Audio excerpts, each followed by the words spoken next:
ഇന്ന് നല്ല ഫ്രഷ് അയിലയാണ് കേട്ടോ കിട്ടിയേക്കുന്നത്. നല്ല കരിമ്പ് പോലത്തെ അയിലയാണ് കിട്ടിയേക്കുന്നത്. അപ്പോൾ അത് ആർക്കും കറി വെക്കേണ്ട, എല്ലാവർക്കും അത് വറുത്ത് കഴിച്ചാൽ മതി തന്നെ പറയണത്. ഒപ്പം തന്നെ മഞ്ഞക്കറി വെക്കാനാണ് പറയണത്. മഞ്ഞക്കറി എന്ന് വെച്ചാൽ നമ്മുടെ കുമ്പളങ്ങയും പരിപ്പോ അല്ലെങ്കിൽ വെള്ളരിക്കയും പരിപ്പോ എന്നാണ് ഉദ്ദേശിക്കുന്നത് കേട്ടോ. അപ്പം ഞാൻ ആദ്യം തന്നെ അതെല്ലാം മീനൊക്കെ കഴുകി വൃത്തിയാക്കി എടുത്തിട്ട് അതിന് മുളകും മസാലയൊക്കെ നന്നായി തേച്ച് പിടിപ്പിച്ച് മാറ്റി വെച്ചിട്ടുണ്ട്.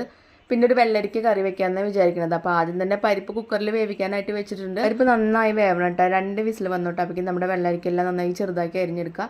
അത് അതിലേക്ക് ഇട്ട് കൊടുക്കുക, പരിപ്പിലേക്ക് ഇട്ട് കൊടുക്കുക. അതുപോലെ തക്കാളി, പുളിക്ക് ആവശ്യമായിട്ട് തക്കാളി 2-3 പച്ചമുളകും ഇട്ട് കൊടുക്കുക. പിന്നെ സാധാരണ രീതിയിൽ നമ്മൾ അടച്ച് വെച്ച് വേവിക്കുക, അതായത് വിസിൽ വരണ്ട.